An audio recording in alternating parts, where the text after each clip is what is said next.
Okay, it is recording now. Fantastic. Well, welcome everyone to the CPS Coordinators Forum in May 2024, mentoring new instructors and the things that you can do. Next slide. As a reminder, please do not participate in this forum if you're operating a motor vehicle. This recording will be posted to cpsboard.org/CPS-coordinators-forum. It's a mouthful today. In just a couple of days. So we would invite you to watch it when you can safely do it. I am joined today by Britney Lombard and Jim Savage. We have a wonderful presentation for you, but I did want to take a quick minute to acknowledge James Fitzpatrick, who is joining us today. He is your new CPS Board Community Engagement Representative, and we look forward to him moderating and leading these sessions going forward. So James, welcome. I just saw you log on. But Britney, I'll turn it over to you. I believe you're kicking us off today. Sounds good. Thank you. All right. So today we're going to talk about mentoring new instructors and things that you can do. And we'll start out by acknowledging that there are just a ton of roles within the certification and coalition work. And it's important when you're mentoring someone to first help them determine what is the right role for them and what is the right role to support the child passenger safety programming that you're working with. And within all of these roles, there's really not a linear path or a hierarchy. There are just going to be different people that have different skills that are better suited for all the different roles. So I'm going to go over what the roles look like. First, we have senior checker and technician proxy, and these are different roles, but I grouped them together because they're the two that have to do with car seat checks and not with the actual certification course. So the senior checker role is a coalition designation, and this is going to be the technician who has final eyes on an inspection before it leaves the inspection station. So they're going to make sure that the paperwork is done, that the seat looks all good, and the family's ready to go. And different coalitions are going to have different requirements for this designation, but they do need to be a CPST or instructor with at least 1 year experience, and they have to update this profile annually. The technician proxy role is, I think, a really underutilized role in many communities because this is somebody who's a technician with at least 6 months experience that is actually able to provide sign-offs for recertification for technicians. So this is a really great leadership role, especially if you have an agency that has several technicians with a variety of experience. This is great for a more experienced technician to be able to provide some mentorship and those seat check sign-offs to help sustain a CPS program. The next role is the course administrator. This does not have to be the lead instructor. In fact, it can be any instructor of a course, or it can be someone who's not an instructor but has completed the course administrator application. This person has to be pretty familiar with Safe Kids policies and procedures, especially when it comes to things like refunds or substitution policy, course cancellation, and they're the ones that can actually, in addition to the lead instructor, they can list the course, they can edit it, they can approve or deny those requests if you have a controlled course. But what they're not able to do is to grade quizzes or finalize the course or calculate those instructor hours. So this is really nice for a lead instructor who just needs somebody to help with the organization, to have a separate course administrator to help support that work. The next role is a course assistant. So this is actually a requirement for anyone who wants to become an instructor candidate, but it doesn't have to be used in that way. This can be any CPS technician that just wants to get more involved with the certification classes. And you don't have to only do one either. You can be a course assistant of several classes. I know for my own classes, I really love having a course assistant because it's an extra set of hands to help set up for skills and look in vehicles and provide feedback, and just help support the team. So this is just a great role for any technician that wants to get more involved, that's good at communicating with the instructor team and helping to support this program. And then again, it is required before you become an instructor. So instructor candidacy begins, you fill out your application for that, and you would have a mentor assigned to you at that time.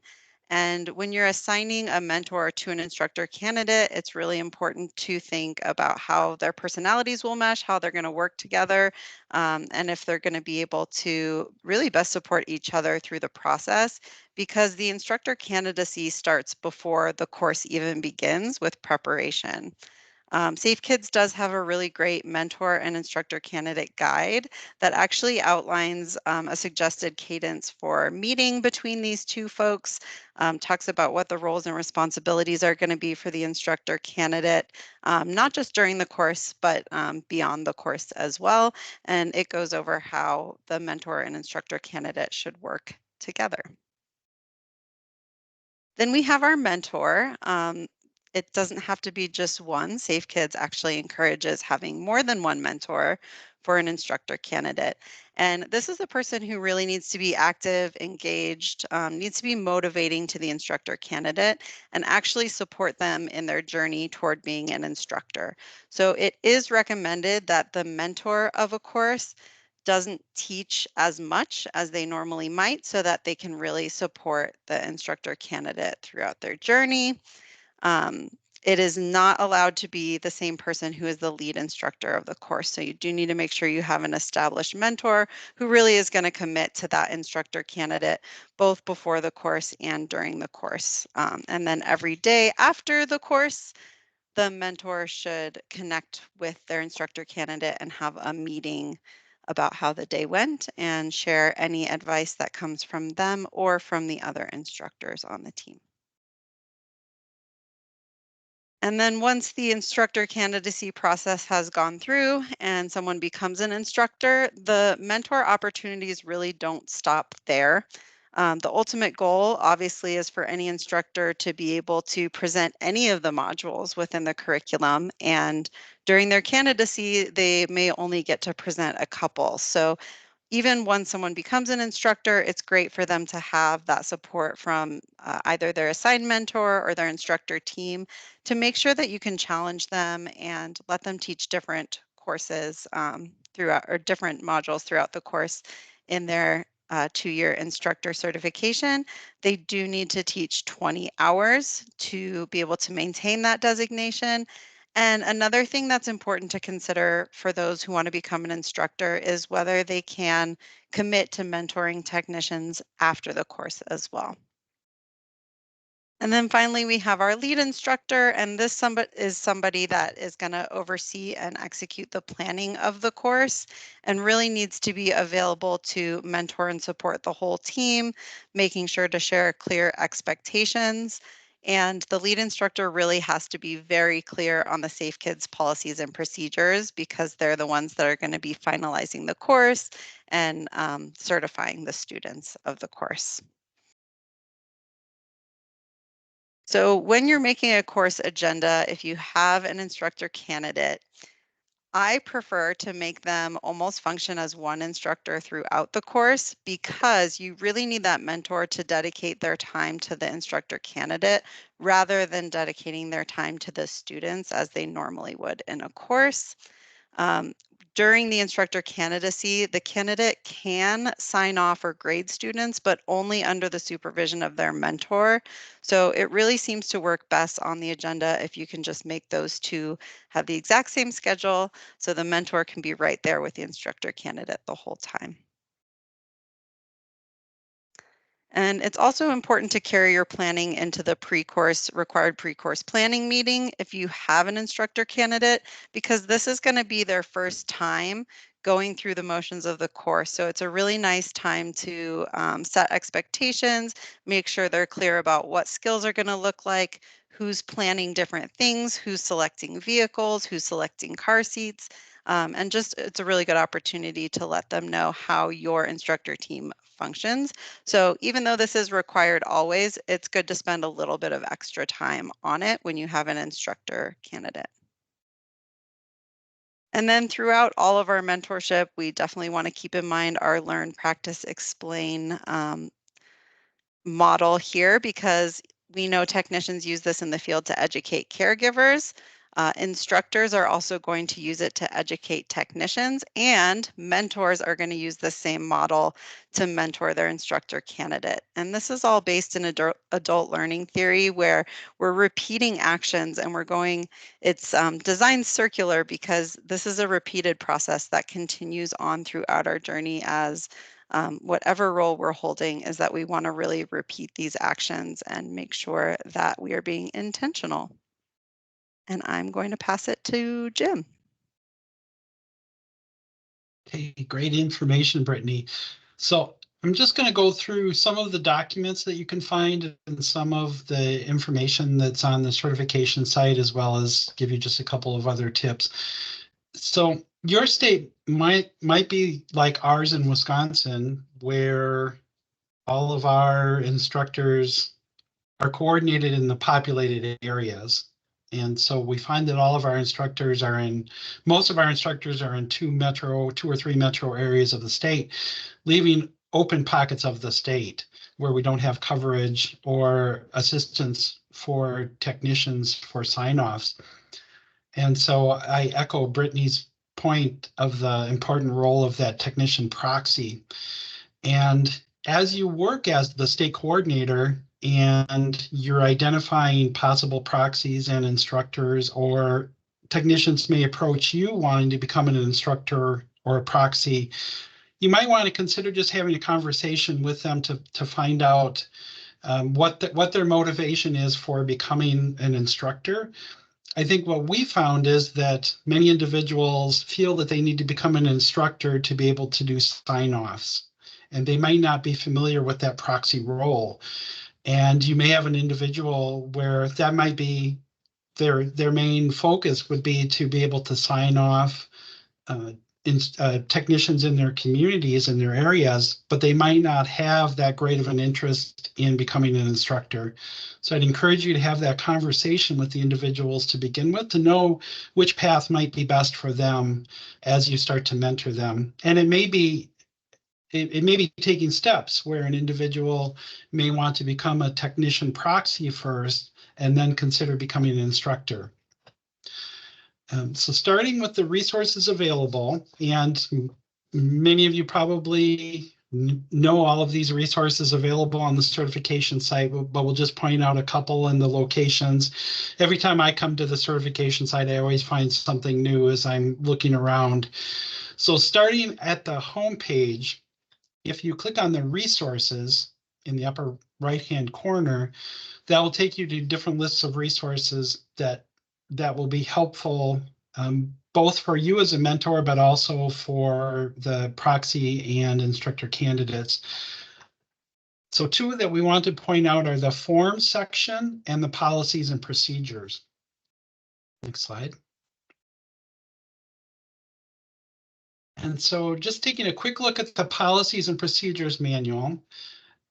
Some of you have probably read through this, others might not have, and we'd encourage you to take a look at the policies and procedures. As Brittany said, this document outlines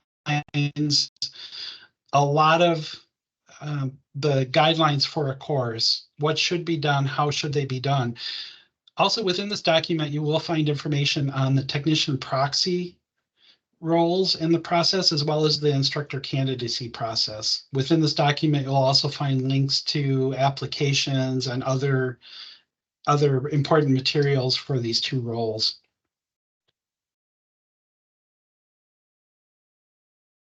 And then if you click on forms will take you to, within forms, the documents and the information you would need for individuals who want to become an instructor or a technician proxy. And so if we just take a look at some of the listings under the instructor candidacy forms, you'll find a guide that's designed for mentors as well as the instructor candidates, which outlines the roles of both of those. give some great tips and some pointers on how to move forward with the mentoring process as well as the candidacy process. There's also a quick document in there that's 10 steps to be a certified instructor. And so it's just, how about if we go to, I think these are on the next slide, Brittany. Yeah, so you've got the guide on the left, and then on the right, you've got the 10 steps to becoming a technician instructor. And Brittany outlined some of these as she was presenting her slides, but this is just kind of like a good overview. All of this information is in the mentor and instructor candidate guide, but it just kind of outlines on one page the different steps that an individual would have to take to become an instructor. And next. And this is the technician proxy application. For those of you who aren't familiar with the technician proxy process, as Brittany mentioned, it's typically a technician who has gained quite a bit of experience where they are able to work independently and be able to provide the sign-offs for other technicians. And so the requirement is at least 6 months of certification, documenting technical assistance and education experience. There's a portion of the application where you document the work that you've done during the last year. And then 2 testimonials are required, one from an instructor, and the second one can be from either an instructor or a technician. Next slide. And so for the instructor candidacy application, again, at least 6 months of certification. We want to make sure that the candidate has ample experience and knowledge. And so for some, 6 months may be a great place to start. While others, as you're mentoring them, you may realize that they might need a little bit more time before they move forward with that instructor candidacy process. They first have to serve as the course assistant that Brittany mentioned. Your states might be like Wisconsin, where if we look historically, many instructors thought that the role of the course assistant was to order the food for lunches and to do some of the side chores. But we really want that course assistant role to help build the instructor candidate when possible, if the assistant is planning to move on to becoming an instructor. And so they should be an active part of the instructor team, and they're there to assist with other roles, such as setting up some of the misuse scenarios or some of the activities. And so we want to make sure that that individual is involved beyond ordering the food and doing some of the menial tasks that go along with the course. And so for an instructor candidate, there are 4 testimonials required. The first 2 are to document the adult classroom teaching skills of the individual. The third one are the CPS skills and course assistant from the instructor. So the instructor verifies that the candidate has completed the course assistant role and verifies that their skills are well placed and that they're ready to move forward as an instructor. And then the 4th testimonial can be from either an instructor or a technician, again, documenting the demonstrated skills of the candidate. And so again, I hate to use Wisconsin as an example all of the time, but I know, and I've been there and worked, if you've always worked with the same instructor team, and you may feel that, well, it's the same instructor team, we always have the same roles, we always teach the same modules, so maybe it's not as important to have that instructor team meeting, but just know that that is a mandatory requirement from certification, and you want to make the most of that instructor meeting that you can. You want to bring the instructors together and all of the other roles as well, the course assistant, maybe the course administrator, come together, talk about how the course is going to go, who has what role, who will teach what modules, but even beyond that, everybody needs to have an understanding of the location of the course and the layout of the course. What are the facilities like? What barriers may we encounter? I'm sure all of us have probably taught a course in locations where we might not have a garage to pull into if it's raining, and we may be out in the weather and in the rain. How will you handle that if that comes up? And so in Wisconsin, we're moving toward a model where most of the technician courses that are held in Wisconsin, we coordinate through the state CPS program. We're fortunate to have 2 individuals in the role of CPS coordinator. So most of our work is to coordinate training and to provide resources for technicians after the fact. And so we've moved to actually taking a lead role in setting up that pre-course instructor team meeting. So we also help to build the instructor teams. Again, as I mentioned, all of our instructors are in small pockets of the state. We're trying to move to more rural areas of the state, and so typically we have to bring in our instructor teams. We help to establish the teams, but then we also set the instructor team meeting. The lead instructor takes the lead during that team meeting, but we're there to help however we can to coordinate the time of the meeting, to establish the Zoom for the meeting. And so we take a very active role in setting up that pre-course meeting. And just there you have listed all of the different things to consider when you do the mandatory pre-course meeting, and just know that these are in a couple of different resources on the certification page as well. Next slide. And we just want to put a plug in for the hybrid endorsement for all instructors.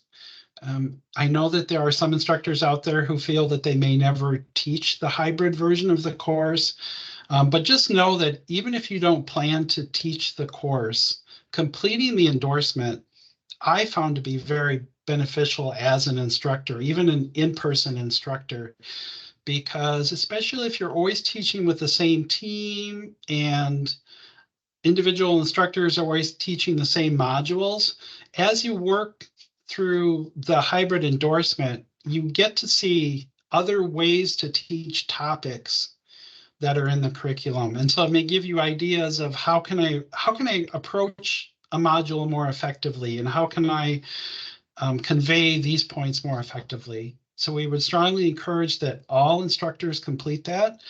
Just know that the endorsement is also available for instructor candidates. So if you have a candidate that you think may benefit from completing the hybrid endorsement, just know that there is a time commitment for that, but it would be very beneficial for the candidate to complete that as well. And also, I think this still might be kept a secret, but you can still earn your 3 teaching hours for completing the hybrid endorsement. As you complete the endorsement, you'll just want to connect with Cass Herring at Certification, and she can make sure that you get those 3 teaching hours.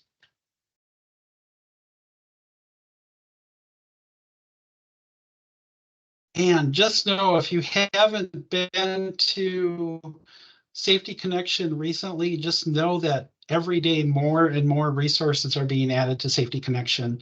Here is the new face page for Safety Connection, and you'll see that there's a section specifically for CPS technicians and one for caregivers. And within the technician section, you'll find oodles of CEUs on almost any topic that you can think of. The library of videos from the new school bus curriculum are located in there as well. So if you haven't visited Safety Connection recently, we'd encourage you to do so. If you haven't created a profile there, we'd encourage you to do that and sign up for some CEUs and classes. And also a great opportunity for instructor candidates as well to go in and maybe review some information as they're working through their candidacy. And I'll just leave you with a couple of ideas that we've had in Wisconsin that we're working on. On the left, this may look familiar to those of you who are instructors. This is an adaptation of the back side of the skills evaluation 4 form. And we've started to move forward with using this form when we are doing technician sign-offs. Because, again, I don't want to continuously hearken on the past, but I know maybe how I used to do things and how fellow instructors in Wisconsin used to do things, you know, where we thought when a technician came for a sign-off that they were just there to demonstrate their technical skills for the installation. So they would install it, call us over, we'd sign them off. But that educational component is so much more important than their technical skills of installation. Using the resources available, the vehicle manual and the car seat owner's manual is as important than using the technical skills that a technician has learned in the certification course. And so we adapted the form, and we go through this form as the technician is working with the caregiver, just to make sure that the technician hits on all of the points that are important for the educational component. And also too, just to verify that the education is being provided is accurate and is beneficial. And then on the right, this is a 3-page document that we've just created recently. We haven't utilized it a lot. Having taught a class last week, and I see one of my co-instructors, Jennifer, is on here too. It happens to me all the time. It probably happens to you. Those activities and the out of the classroom activities always sneak up on you, and you feel like you might not be ready for them. So we created this document that just walks through all of the modules so that you can take a look at one document and see, okay, in this module, this is what we'll be doing. And this is a great document to also use during that instructor meeting, where you can make sure that you've got a lead assigned to each of those activities. So when you get to the activity, that lead knows that they need to prepare it ahead of time, and they don't sneak up on you like they do me. And I think that is all I have to share with you today. Thank you very much.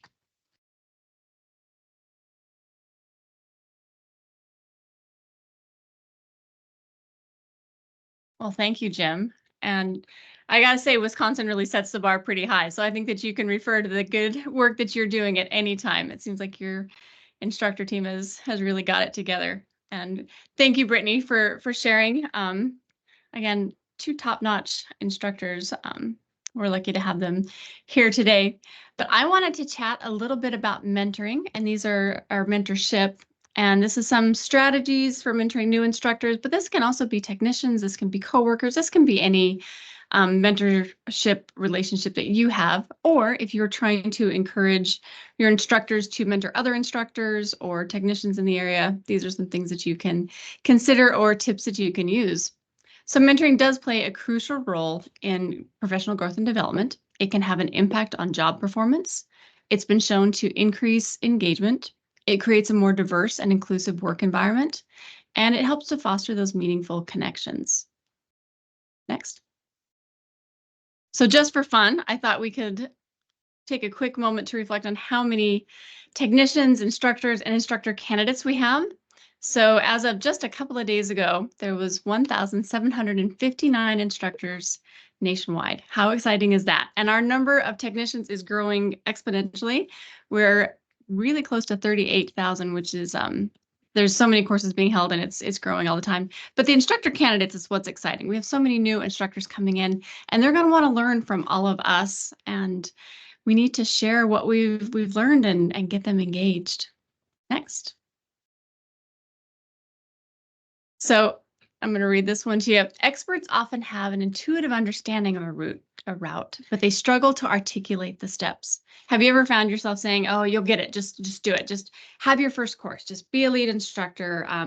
Get your instructors together and have an instructor meeting. It'll come together." But you know what? It doesn't. If you've been doing it for a while, sometimes it's hard to remember where you started or all the steps that you took to get there. It's called the curse of knowledge. And the more you know, the harder it is for you to fathom what it's like not to know. You're like, how do you not know how to properly use a booster seat. And obviously this is not proper use, but we were having fun during a course. So the more you become skilled at your work, your ability to communicate it and help others have the same understanding, it gets a little bit worse. So we have to be very diligent in our communication. Next slide. So as we begin these mentoring relationships, if we can go back to our adult learning theory, which is how the child passenger safety curriculum is put together.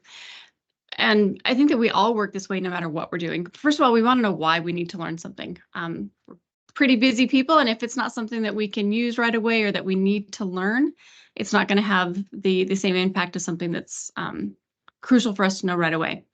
We need to learn experimentally.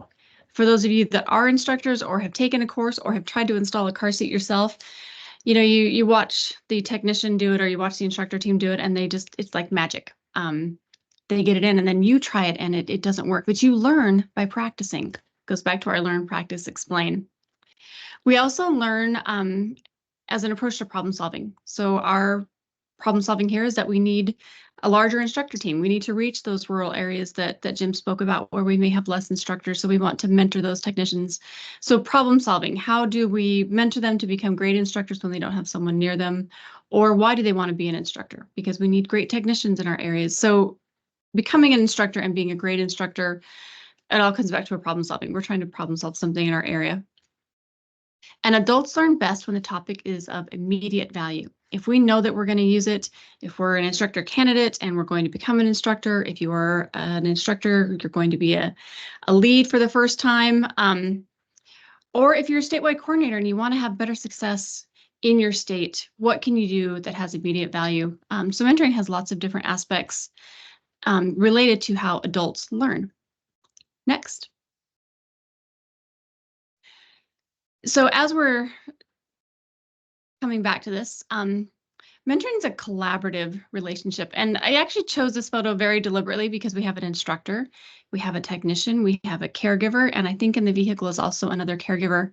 But it's a collaborative relationship between everyone. Generally, the more experienced individual is helping out those that are less experienced, but I kind of think it can go both ways. I think that our less experienced will ask questions that will challenge our knowledge and how we do things, and is this the best way to do it? They're also going to challenge, how do we know that that's how we do it? And we'll talk a little bit about resources and going back to, hey, it's in your technician guide. Hey, it's in your instructor guide. So it's a relationship that goes both ways, but a great mentor has lots of amazing skills, like their expertise in their area. They can show empathy. They're great communicators.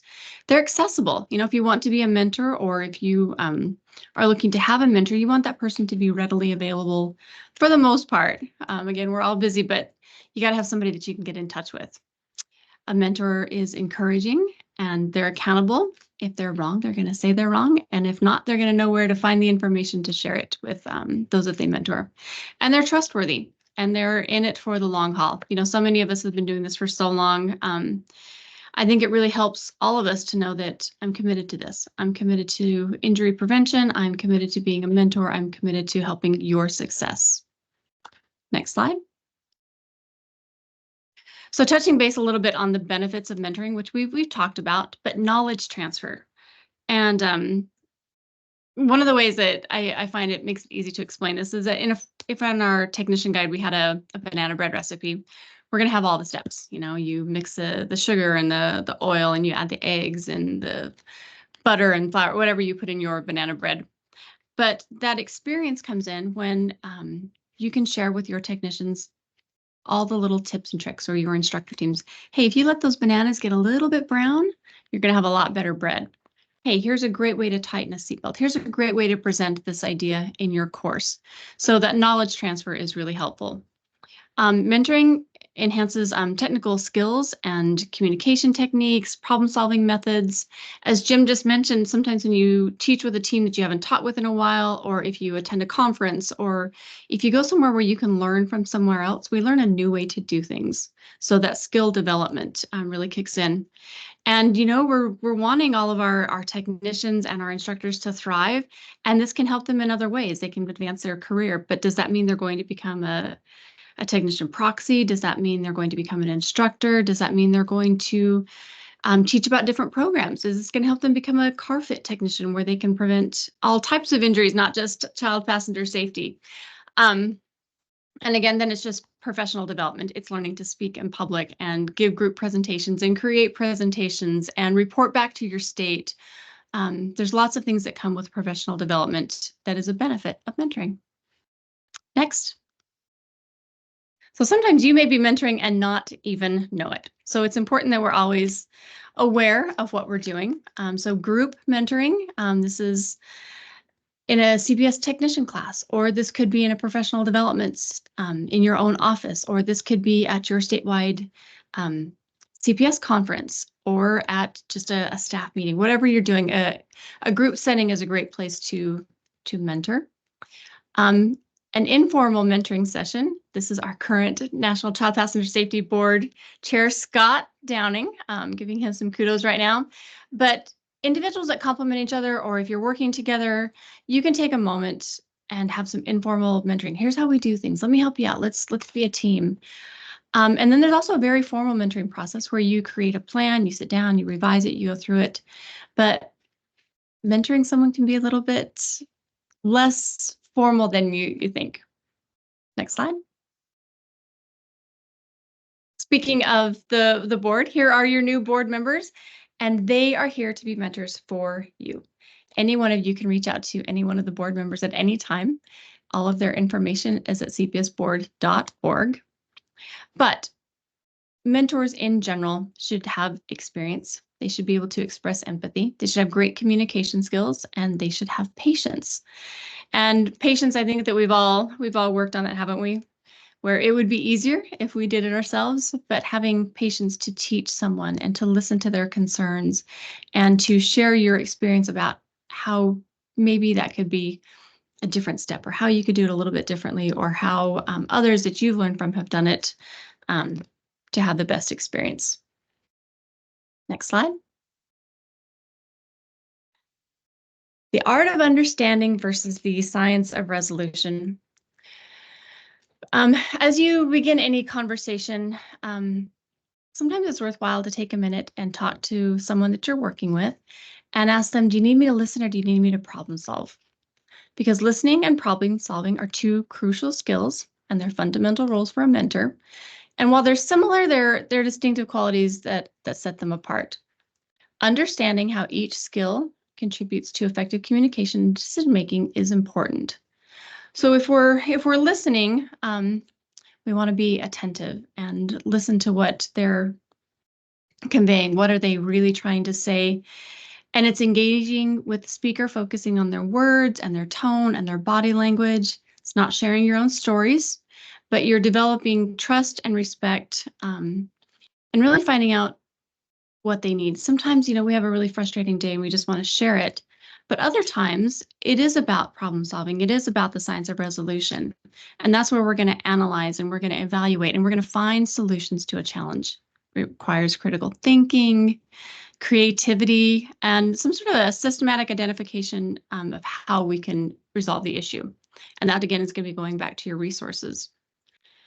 So there's all kinds of things, but finding out how you can best help the person you're working with. Do they need an ear or do they need solutions? Next slide. So how do you get started with technicians and instructors? So this is either something you're doing, or maybe you're helping instructors in your area mentor technicians. How do you get started? So you don't have to follow this, but this is something that I look at as kind of the timeline for a recertification cycle, right? They get initial certification. We have an initial meeting, and on my next couple of slides, I have some ideas for that meeting. And then regular follow-up meetings, that's really important, even if they're informal. Hey, let's get on the phone for a few minutes, exchanging a few text messages, but some regular communication makes a huge difference in mentoring.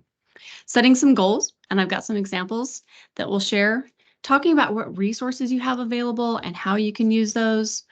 As Jim mentioned, preparing for the skills evaluation. How are they going to be evaluated? Nobody wants a surprise, and we should all have the same standard as far as meeting our skills evaluation. CEUs, we have a plethora of them available, and we'll talk about that. And then finding some times for celebration and a year in review or 2 years in review if you're working on a recertification cycle. But really taking a moment to celebrate how far you've come. So let's look at how do you do this? Next slide. So first of all, if you look at this slide, it's like, oh my goodness, there is so much on here. But what we do is break it down into little bites, something that we can do and it's achievable.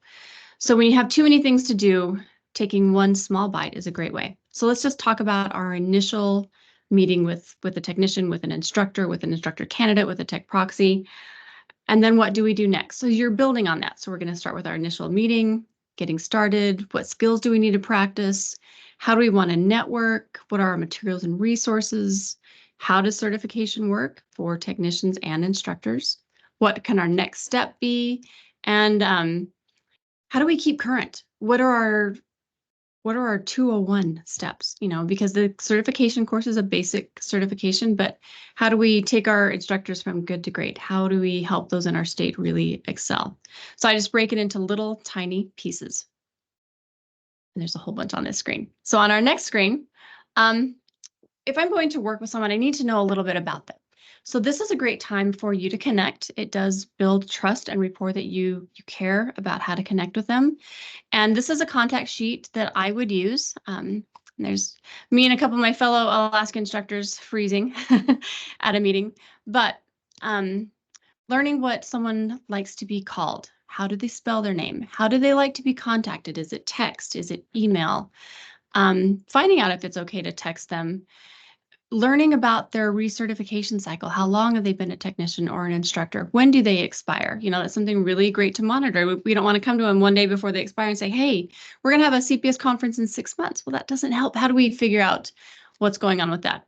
And as a coordinator, you can all download a list of technicians in your state, and it's going to have the majority of this information with the exception of preferred name and method of contact. Where is that technician located? That's going to help you with a bunch of things. If you've got clusters of technicians or instructors, let's find out where we can make improvement in that area. Again, I talked about a meeting schedule. If you're going to regularly meet with someone you're mentoring, what does that look like? What's the best way to do that? Is it on Teams? Is it on Zoom? Is it a phone call? Is it a text message? And then having an idea of the work that this person does in CPS. Are they an instructor? Are they an instructor candidate? Are they someone that works in CPS every day? Do they do hospital discharge? Do they have an active fitting station? Kind of what's their involvement? And then maybe some other interesting notes, other areas of interest. Hey, if they want to do some bicycle fitting, does that help with your programs or the car fit program, et cetera? So after the contact sheet, we talked about regular meetings. So set some goals, but make them tiny, make them achievable, and make them very specific. We've all heard of SMARTY goals. So these are some things that we could set up to ensure the success of our instructors, instructor candidates, or our technicians. And rather than making it big picture, let's be specific. Let's attend one event in Q1. Let's decide what CEUs to take. So instead of just saying, hey, take 3 CEUs, let's look through the list together. What would benefit you most? There's information on latch, and there's information on counterfeit seats, and there's information on the manufacturers, and oh my goodness, the list is on and on.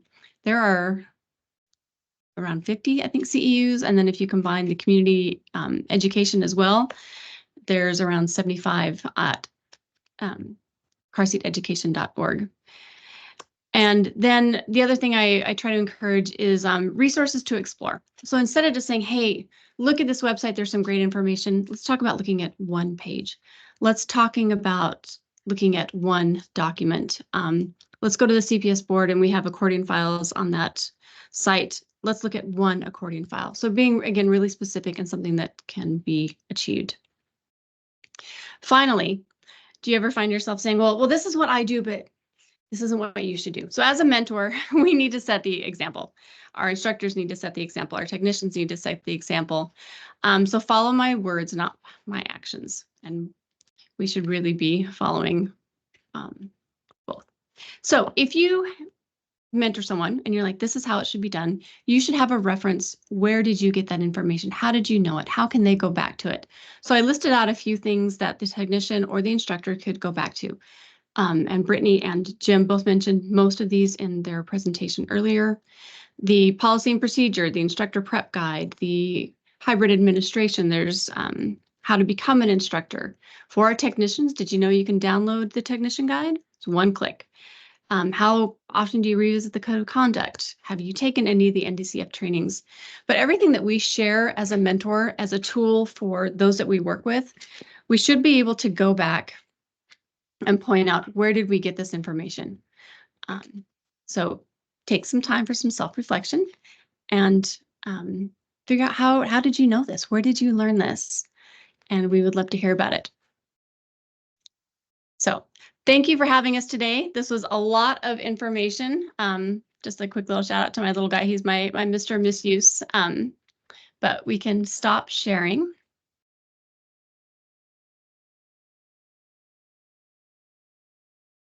Perfect. And thank you, Brittany, for running all of those today. I see that Jim shared in the chat about the course activity overview. I think we were all wanting to get our hands on a copy of that, Jim, so thank you so much. And I did want to share that Jason in Nebraska says that he has a more formal action plan that they use for the course assistant. And it gets everybody on the same page. And I'm guessing that North Carolina probably has a few documents. I saw Alan on here earlier. But I think that all of us have worked towards finding ways to mentor. We have our checklist, we have our contact sheets, we have the information that's provided by the board and Safe Kids. Thank you, Tracy, for acknowledging Jim's form. We sure appreciate that.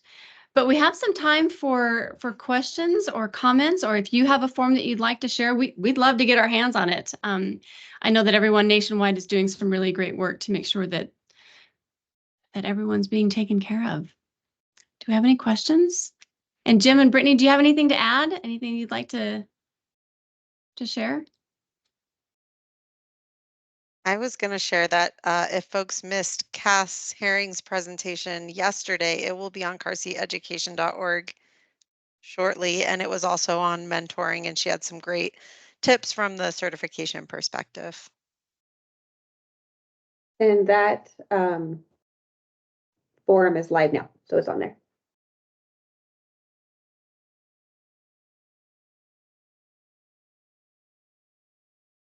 Thank you, thank you.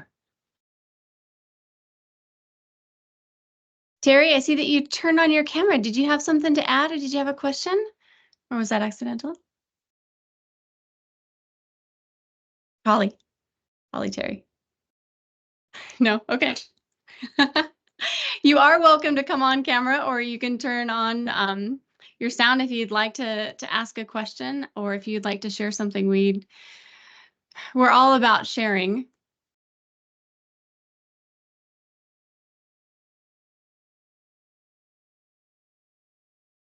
Well, Brittany, why don't we, oh, go ahead. All right, somebody. Brittany, if you don't mind maybe sharing the last couple of slides, we can talk about some upcoming webinars and forums, and then the speakers will stay online for a few minutes. If you want to chat or if you want to share forums with us, we would love to exchange some information. 1 second. Oh, fantastic. Here. Denise put in the Safe Ride News link that has national websites for local resources.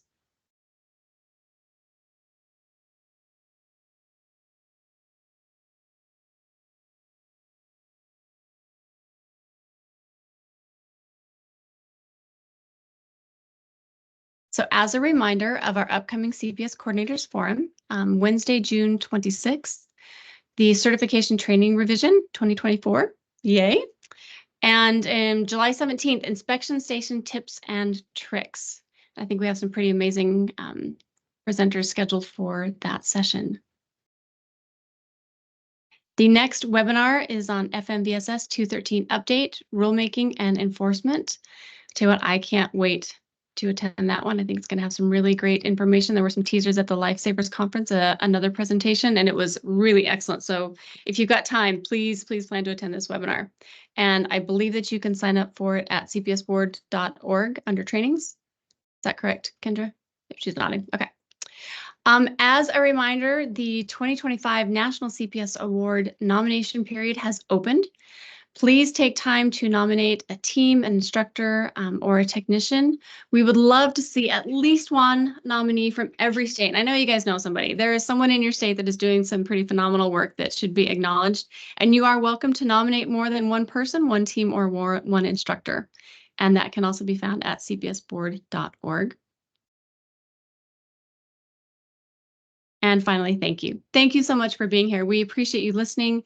This forum is for you. So if you have ideas that you would like to hear about, if you would like to present some information, we would really love to hear from you. And you can email secretariat@cpsboard.org with those ideas, or you can certainly reach out to any member of the board and they would be happy to pass that information along. Thank you. Does anybody have any questions? Again, you're welcome to come off mute or come off video. We would love to chat with you. But that wraps up our forum for today. Thank you.